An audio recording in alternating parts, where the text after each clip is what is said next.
Thank you so much, guys, for being here today for this new reading group session organized by ContinualAI. Today, we have the pleasure to host Massimo, Caccia, and Fabrice Normandin from MILA, who are going to talk about the recent project, Sequoia, towards a systematic organization of continual learning research. So thank you so much, guys, for being here today, and the stage is yours. All right, thanks for having us. So at any point, if you can't hear me well, please let me know and I'll try to fix it. So welcome to this presentation on our current work called Sequoia. As the subtitle says, it's towards a systematic organization of continual learning research. So I'll start off by giving a quick overview of the presentation. First, I'll lay down a bit of the context and the motivation for this project. Then, as I'll come to describe, this project is composed of an idea and an instantiation. So what we're basically doing here is trying to pitch this idea of a project that as a field we could kind of try and adopt. And we propose a first instantiation of this idea, but it's very much open to suggestions and contributions by other people. So first, I'll talk a little bit about this idea, then talk about the current implementation, and then I mention a workshop competition that will be coming up centered around this project. So this is, from my perspective, the context of applied machine learning research is that most research consists in either or both of the following, either proposing what I like to call settings, and I'll mention that a lot. So when I say setting, I mean a research problem that could be some new flavor of continual learning or meta reinforcement learning, or what, those are all settings. And there's also the other option, which is to propose a new method, so a new solution to research problems. That could be things like new self-supervised learning methods or new CL regularization methods or things like that. So there's a plethora of different research settings that have emerged, especially in recent years, as people look towards more general and less restrictive research settings. So just doing supervised learning on IID data is, I guess, not challenging enough and not general enough for us to feel like we're getting closer to something truly intelligent. So we're trying to solve more general problems. And only in continual learning, there's a large variety of settings that have arisen both in reinforcement and supervised learning, and also at all the intersections between meta-learning, few-shot learning, and continual learning. There's a lot of different formulations of settings. A lot of works, many works try to kind of classify and establish, okay, when we say task incremental learning, we mean exactly this. So this figure is taken from the 3 scenarios for continual learning paper, and it describes in very much detail what a task incremental learning, a domain incremental learning, and a class incremental learning scenario is. And without going into too much detail, there is somewhat of an overlap between these settings. And it's not always clear to newcomers what is the difference between, in assumptions, between task incremental learning and class incremental learning. Some would say, for example, like the definition, the difference that we know, that we mostly agree on is that in task incremental learning, for example, you will have the task labels at training and at test time, whereas in class incremental learning, you will only be given the task labels at training time and not at test time. And so there is kind of a need to map out all the differences between the settings, and this is what Sequoia tries to do. But before I get into that, let's just lay out some of the problems with how we currently do research, especially in continual learning. When we propose a new research setting, we almost always have to re-implement existing methods before they can be applied to a new problem. So there's not much incentive for faithfully re-implementing baselines. And often when you propose a new setting, you also propose a new method to come alongside it as a proposed baseline of sorts. But it's not always the case, but you could see that when you're trying to construct a very meaningful research problem, while at the same time proposing a solution for this problem, there can be a bit of a feedback loop where you can change the problem to fit your solution and or make a solution that is only applicable to that problem. And so this kind of feedback loop makes it so a lot of research might be defining entirely new settings that we're then kind of stuck with adopting because we know like the solution is great and the setting is great, but they're kind of in their own little sphere. The goal, and likewise, when you're proposing a new method, and just as a reminder, when I say method, I mean a solution to such a research problem. If the problem isn't already standardized, for example, like what OpenAI did with Jim, then you often need to recreate it yourself. So there's a lot of kind of boilerplate code that goes into making these split MNIST, split CVPR 100, and all of that.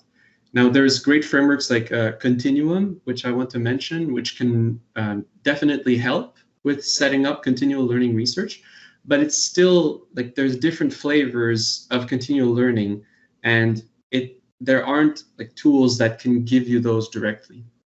And also, since re-implementing baselines for different settings takes so much work, researchers often end up just quoting metrics from other papers' results table rather than rerunning all the other methods. So the proposition is that we build a research tree, and I'll go into what that means. So the high-level idea of this project, entitled Sequoia as a large tree, is to construct a tree of the different research settings to begin with in continual learning, but the hope is to extend even broader than continual learning. So how do you do this? Well, you start with a group of settings and you extract all their different assumptions. Then you reformulate these settings based on their differences in assumptions. So as an example, I mentioned before that task incremental learning can be viewed as a variant of class incremental learning where you add the task labels at test time. And so when you start doing this process with a given set of settings, you extract all their assumptions, and then you reformulate settings in terms of the differences in assumptions, you naturally create this sort of structure in the form of an inheritance tree, where the most general settings will rise up to the top, and then more specific settings with more and more assumptions will be closer towards the bottom of the tree. And you can use this structure, as I mentioned, as an inheritance hierarchy, meaning that when you have a method that works on a given setting in the tree, it'll, by contract, also work and be applicable on any subsetting that has more assumptions. So for instance, if you have a method that works in the absence of task labels at testing time, then it will also work if it had task labels at testing time. It just won't necessarily leverage that additional information. And as I mentioned this, I'm just going to keep an eye on the chat if anyone wants to ask questions. This is kind of the key slide. So if there are any things to clear up, please feel free to write any questions. So the idea is that we create this structure of the different settings in continual learning. And then when you create a new method, you get to declare, every method declares a target setting, a setting where it's applicable. And they become reusable by contract on everything below their target node in the tree. So the proposition is that we get together and start this process with continual learning, but it's entirely possible to use this kind of mechanism to organize different settings in other fields. So for instance, if there was such a field as, I don't know, if you can think of a field of machine learning, whatever it may be, where you can create this kind of relationship of differences in assumptions between settings, you can create this local tree structure And the idea is that we can grow the tree progressively by adding more and more settings and more methods. Now, here's the whole list of settings that I showed previously, right? If we select a portion of those that we can start to create this initial kind of proof of concept with, we can sort of organize them in terms of, you can call it generality or quantity of information. And what you end up with is something that looks a little bit like this.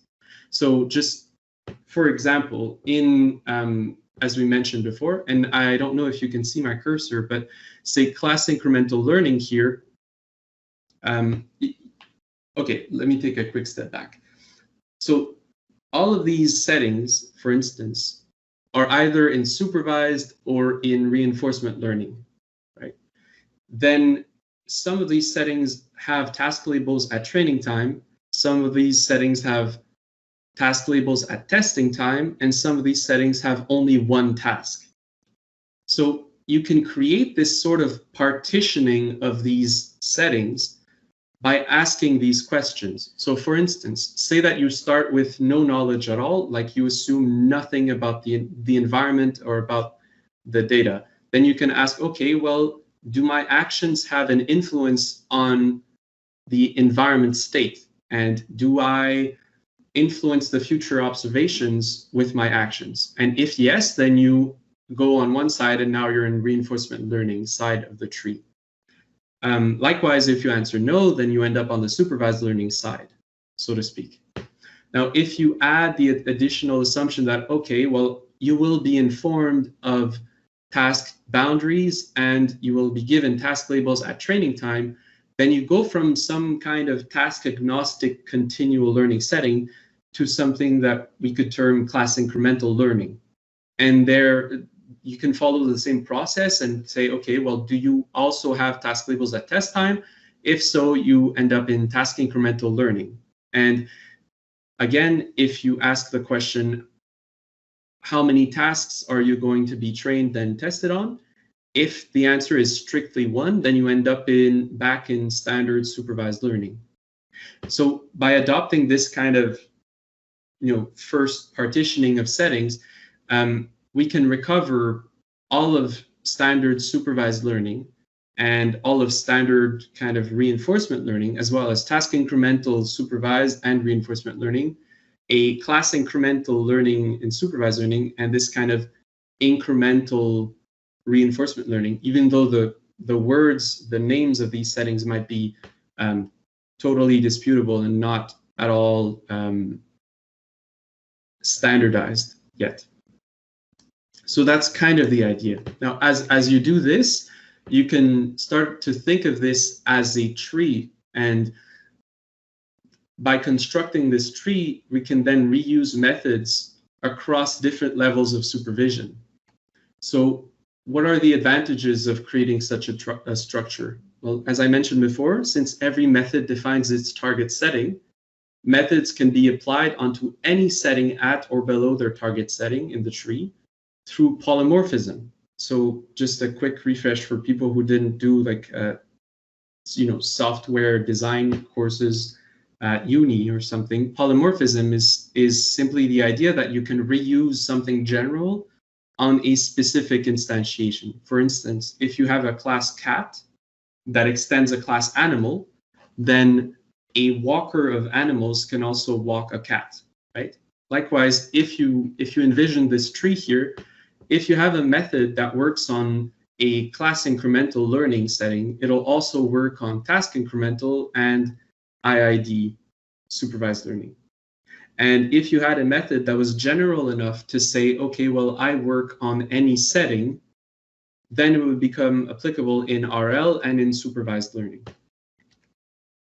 So as I mentioned, one of the main advantages is that when you add a new setting to the tree, now instead of having to re-implement all the baselines, now all the baselines that target the parent setting are directly applicable. So you get tons of baselines, quote unquote, for free. They might not leverage all the assumptions in your setting, but they will be applicable. So for instance, any kind of representation learning method would target something like the setting, like the most general setting possible, where you just assume that you have, for instance, images as inputs, and you have to learn useful representations.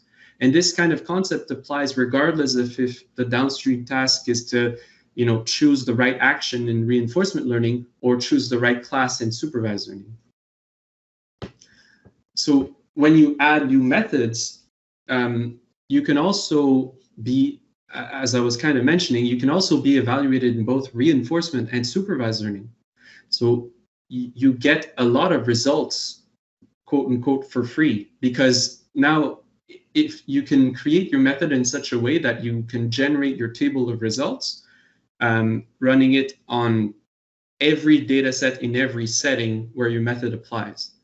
And your methods can also customize themselves. Like they get, and I'll show a little bit of code after which demonstrates this, but methods can also leverage additional assumptions when applicable. So for instance, if you have a method that works on a class incremental setting, it assumes that it doesn't have task labels at test time. But if it gets to configure itself, then it might say, okay, well, I actually do have task labels because I'm being applied on a task incremental setting. Therefore, I will use multiple output heads, or I will, leverage that task label somehow during testing. And a lot of methods in continual learning are somewhat agnostic to what the actual underlying model or architecture is. For example, things like regularization-based CL methods like EWC, and all of these representation learning methods like Sinclair or MoCo or what have you that just care about learning good representations. Those aren't necessarily seen as continual learning methods because they aren't made for continual learning, but the idea is that we can reuse a lot of cool ideas and concepts across different settings. And that's just my personal take, but long term, I think that by getting together and kind of growing this tree, we would be creating a visual map and kind of a diagram of all the research problems in continual learning. Because I believe that one of the obstacles for people to adopt kind of more general and more meaningful settings is that there's a lot of different settings and people can feel a bit lost. And so if we can make it easier for people to understand the differences between settings, we might incentivize research further up the tree. And you could argue that, as you go further up and you strip away more and more assumptions, maybe that's a viable road to something more general and more intelligent. And furthermore, just on a practical aspect, it would help us promote like reproducible research and reusing code from other papers. Now, here's a table of the current settings that I will explain in our first instantiation of this idea for the field of continual learning. On the reinforcement learning side, there are 4 settings, and on the supervised side, there are 3, although we're adding more and more settings as we kind of develop the mechanism for doing so. And as you can see, some settings basically have fixed values that are marked in bold, and others have values that can be changed. So for example, if you take class incremental learning and as an example again, it says that it doesn't have task labels at test time. However, task incremental setting takes the class incremental setting and adds the additional assumption that task labels will be available. Whereas in class incremental setting, they're assumed not present. Now for the second part of this presentation, I want to briefly go into the implementation. The main components in English is that, as I mentioned, there's setting, which is a research problem. And a setting, if you think about it, a setting is essentially just an evaluation procedure. It describes how to take a method, train it, evaluate it, and produce results.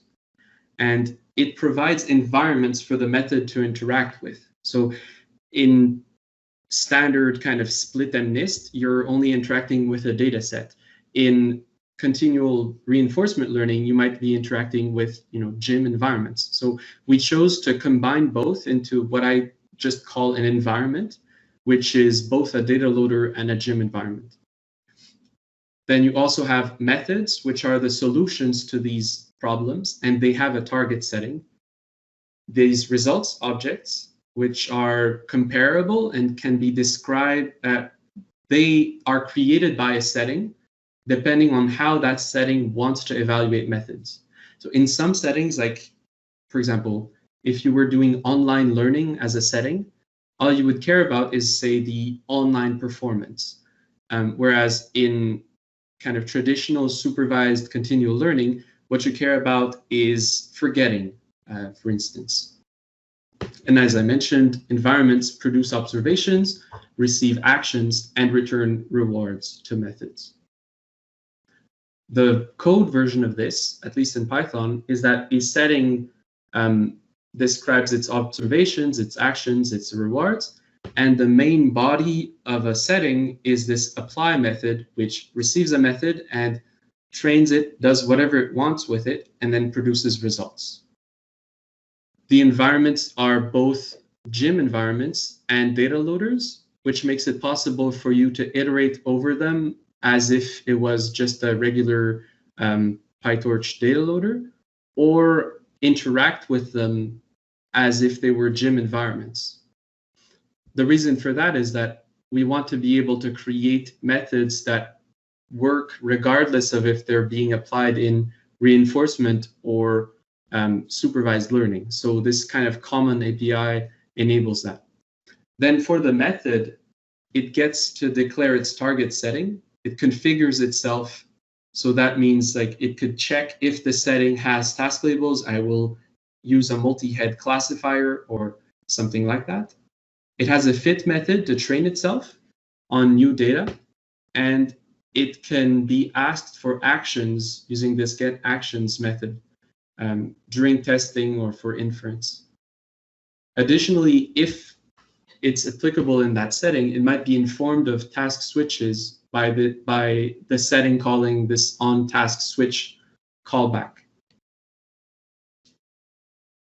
Here's an example of how to add a new setting to Sequoia. Here I just illustrate the example I've talked before about, which is that you can implement a setting like class incremental setting, and it defines the observations as having x, which is a tensor, and t, which is an optional tensor, meaning that sometimes it might be none and sometimes it might be a tensor. In this case, during training, of course, it's a tensor, and during testing, it's none. And the number of tasks is an integer, the data set is a string, and whether you have task labels at test time is by default set to false. But when you go into the task incremental setting now, you will notice that the observations, actions, and rewards also follow the same kind of inheritance hierarchy as the settings themselves, which means that if your method was meant to handle, was designed to handle observations from a class incremental setting, it will by construction also handle observations from a task incremental setting. And then here we set the task labels at test time to false. Adding a new method, I'm sorry, it goes a bit lower in the slide here, but the idea is that you can configure yourself and create your model depending on the observation space and action spaces of the setting. Then when you fit, you can train your model. Get actions is like prediction. And here this on task switch will be passed the task IDs if your setting allows that.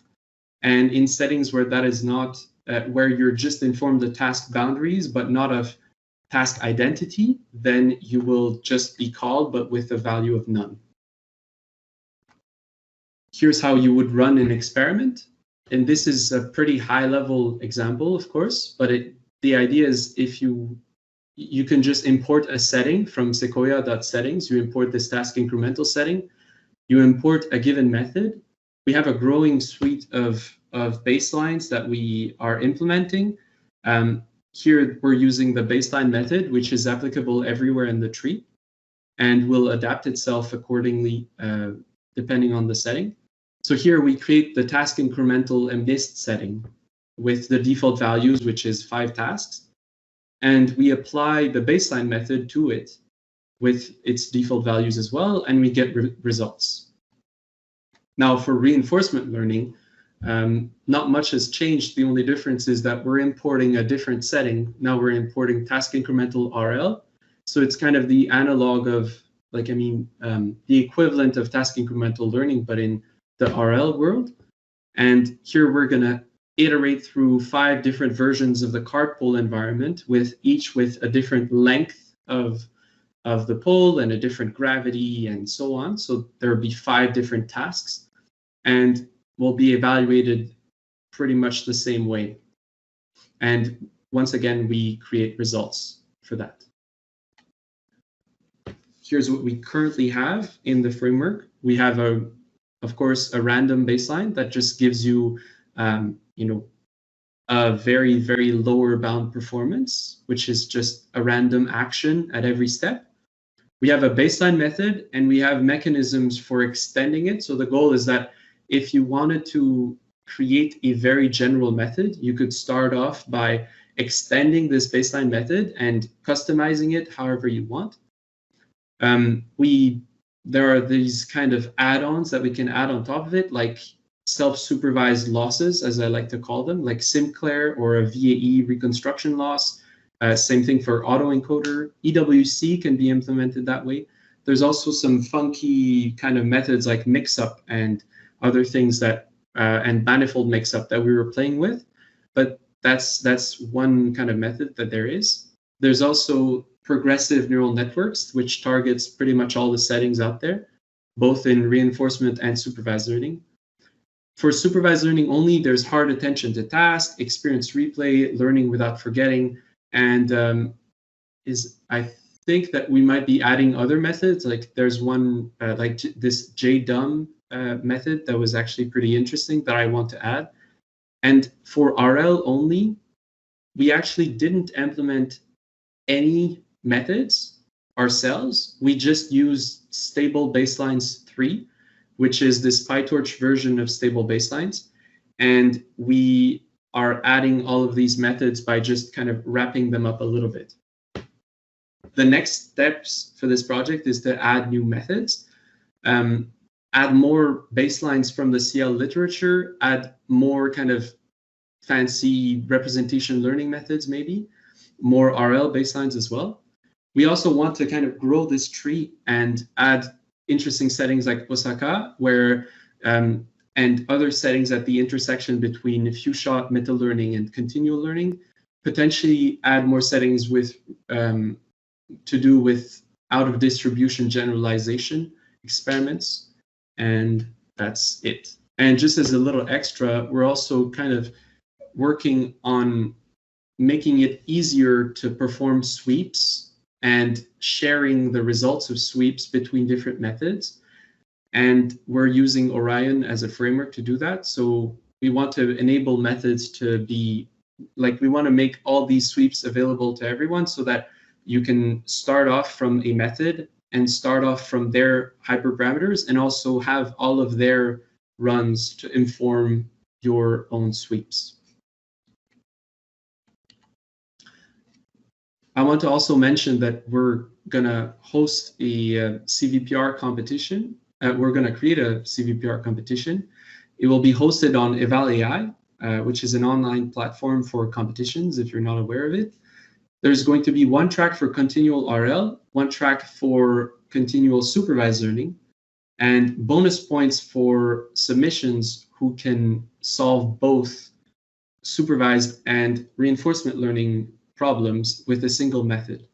So that is coming up very soon. Probably during next week. If you're interested, we will post more info. So look, keep an eye out for that. New announcements should be coming soon.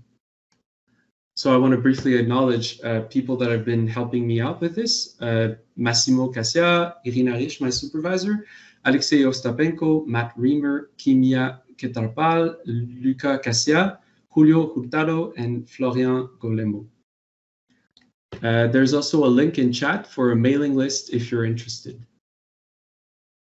So that's it for me. I'll open the floor for questions. And this project is available publicly on GitHub if you want to go there and give your comments, give your feedback. It is very much appreciated. I also have a set of prepared questions and answers for anyone who would like to interact. Please feel free to do so. Thanks, Fabrice. All right, thank you so much, Fabrice, for your very interesting talk and project. Congrats. Maybe I can start with a simple question just to break the ice, and then we will get other questions from the chat or for the people that are here. Fabrice, it seems like a huge, let's say, formalizing effort that you will be doing with this kind of project. So I always found that it's kind of difficult to find a common ground, a common nomenclature, and a way to see things. So for sure, this can be like an effort towards that direction, as I think it's like you expressed very well within the title of this project, of this presentation. So I was wondering, what do you think about this? It will be hard? Do you think it can be possible? Because yeah, as a side note, it seems to me that it's gonna, especially targeting many different paradigms of learning, not just continual learning. It seems maybe like a very tough endeavor.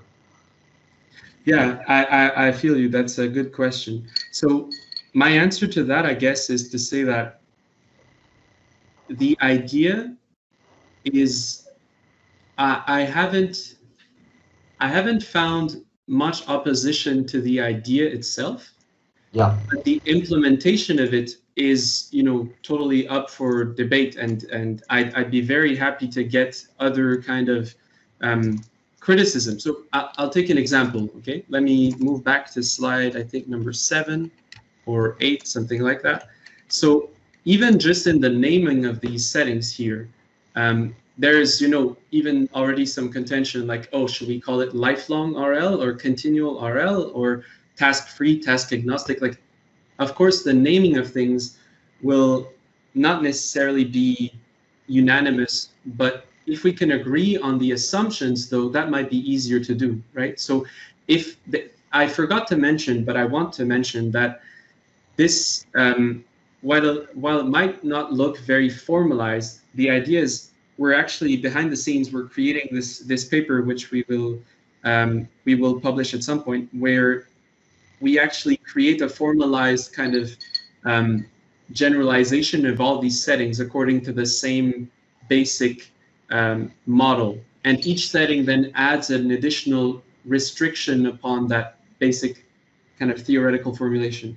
So without going into too much detail, and Massimo would be the best person to talk about this, but we're assuming a hidden mode Markov decision process, and then different pieces of information are given by the environments or are set by the setting.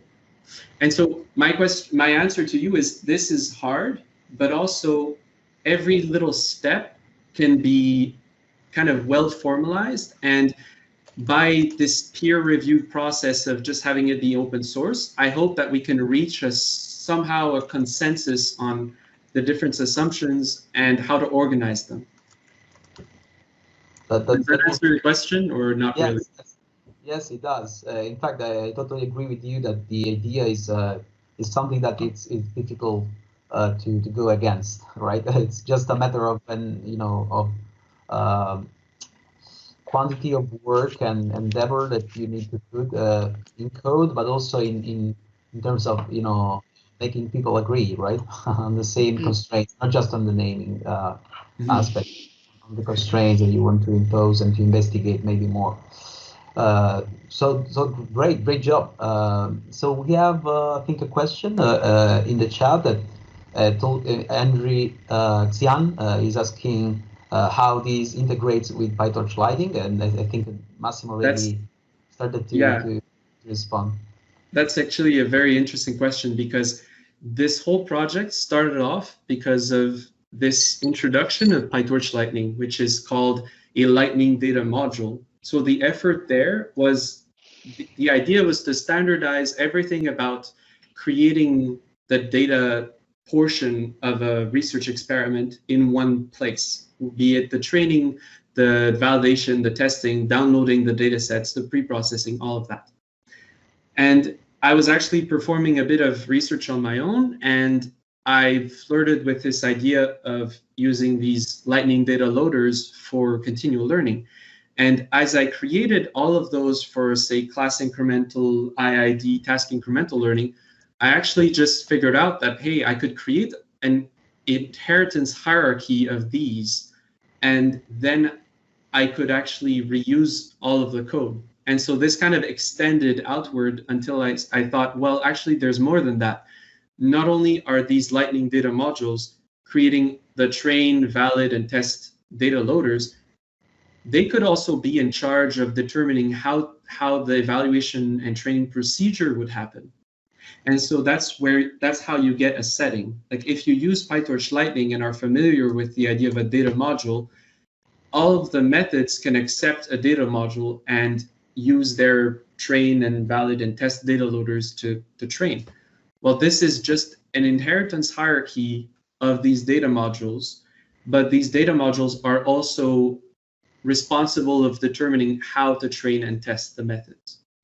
So you don't have to use PyTorch Lightning at all. It's just that we use an abstraction from PyTorch Lightning here. So I hope that answers that question. Yeah, I hope it does. And are there any more questions from the viewers still here? Arthur Douya mentioned that would be worth mentioning that the continual learning setup for supervised learning is handled by Continuum. And I absolutely agree. As I mentioned in the start, Continuum is a framework that creates all of our data loaders for supervised learning. And I want to actually just briefly mention, answer a question that nobody asks, but the question is what about framework X that standardizes field Y? Like all of these Meta World or ProcGen, or there are many different, Hugging Face. There are a lot of different frameworks that try to standardize a portion of machine learning. And the answer to that is that we're not trying to compete and reinvent the wheel. Like if there is a good framework for doing something, we actually want to integrate it into this tree so that if it proposes new problems, we integrate those as settings. And if it proposes new solutions or models or architectures, then we want to add those as methods. So an example of this that we already have is something like Continuum for supervised learning, right? We're not trying to compete with Continuum, we're actually using it. Same thing for GYM, we're not reinventing GYM, we're just using it to spawn the reinforcement learning problems. And in the future, we would like to maybe use other tools from RL, maybe like MetaWorld or ProcGen and others, to create a variety of environments and look into continual reinforcement learning more seriously. So that's it on my end. If there are no more questions, I will leave the floor to Massimo to answer any questions that might have to do. Okay, Arwal, you mentioned that you plan to add meta-learning-based methods as well. In such methods, the meta-train phase offline is different from meta-test phase online. Can your code structure handle that separation? That's a great question. So currently, the whole assumption is that an environment will give you observations, and an environment has observation spaces, action spaces, and etc. That is very flexible in a way, because an observation doesn't necessarily have to be a single image. It could be a data set. It could be, text. It could be, the action space could be, say, a segmentation map that you have to produce. And, oh, Vincenzo, by the way, I think your mic is on and it's making a bit of background noise, if you don't mind. Thank you, sorry about that. So the structure, the idea, in order to be able to integrate meta learning is, if I just go back to these settings here, a setting you could add directly any kind of evaluation setup, be it meta learning, few shot, whatever it is, by just creating a setting that is totally unrelated to every other setting in Sequoia, but that just does whatever it wants to do in this apply method. And then the job would be to say, okay, well, we have this whole new setting that is disconnected from everything else. How do we rebalance the tree, and how do we take what is common between this and the other part of the tree? And if there is, then that's great. If there isn't, then we can just create a new root and create a new most general setting that will have nothing in it and just be a common parent to both of these new kind of subtrees. So it's not necessarily required for new settings to fit the abstractions that we're currently using in continual learning per se. It could even be totally unrelated to observations, actions, and rewards. The only idea is that a setting would define this apply method, and then if you want to create new settings in that new subfield, you could then organize them with respect to your new setting. I hope that wasn't too confusing. I hope this answered the question a little bit. If you have any questions and concerns, by the way, please do feel free to head on over to the GitHub. There's a link on the chat. I can also just show it again here. And feel free to just add issues, and I will be happy to look at them and answer as soon as I can. On that, I unfortunately have to leave, but Massimo, I think, is more than happy to take any other questions if there are. Yes. And just before you leave, Fabrice, I just want to say something that will maybe embarrass you a bit. So Fabrice is a really, really talented software engineer, and we're really lucky to have him.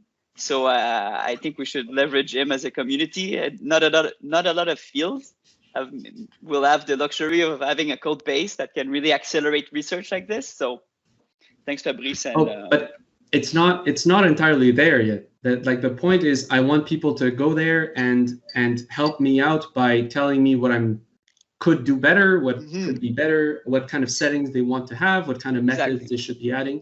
And the competition is going to help, because we want to, anybody can basically take their research idea, come in, add it, or just copy paste their code and see if it works and give us results. So anyway, that's it. I'm going to have to leave, but thank you, Vincenzo, for hosting us, and I will leave the floor to Massimo.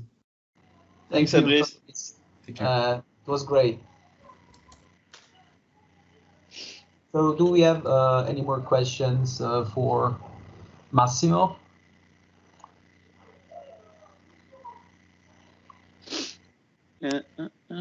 If there's none, just the last thing I could say is, there's a learning curve to this repo, as a lot of stuff that tries to automate things. Like for the first time, for example, maybe that you learn PyTorch, it takes care of computing gradients for you, but there's a learning curve, but it's definitely worth it. In the end, Sequoia is the same. Like the first time you implement a method with it, it's going to be harder than just doing some bare bone code. Yeah, there's a learning curve, and I think the best way to attack the repo is just to go into the examples and look at how EWC is implemented or replay is implemented, blah, blah, blah. I think that's the smoothest way to get in. And yeah, it's definitely worth just the learning curve. And if you feel that the learning curve is not nice, you can always add some issues, and we're going to try to make it nicer, like maybe changing the API or something, or adding more examples that are maybe more intuitive. So yeah, please help us on that front if you're willing. And yeah. Oh, so thanks, Mark, for saying this. I guess you tried the repo, so that's good. That's nice. Thank you. And yeah, so next week we want to release the CVPR competition. And so next week we'll probably release the supervised learning track. And there's still a bit more work for the reinforcement learning track. So that one should be the week after. Yeah, I posted a link to the mailing list if you're interested. And yeah, CVPR is, the biggest competition. So it's, it's the biggest conference. So it's really great for exposure, and the people that do well on the method will get to talk about them in our workshop and win some prizes. So I encourage everyone to try it. We had one last year that was mostly built by Vincenzo, and it was a great success. So hopefully we can repeat that this year. All right, thank you so much, guys. Of course, I will ask Massimo and Fabrice if they can somehow share their slides, and you will find all the material and this recording directly on the forum on ContinualAI. Yeah, let me just push the link to the workshop competition, which is a good idea. Oh, great. Someone said that in the chat. So here is the link. And yeah, so it should be out sometime next week. Thanks for asking that question. Keep an eye, guys, on that link. And of course, for any questions, please refer to Massimo and Fabrice. And I hope to see you again next week for the next reading group session on Friday. See you guys. Bye. Thanks, Vincenzo.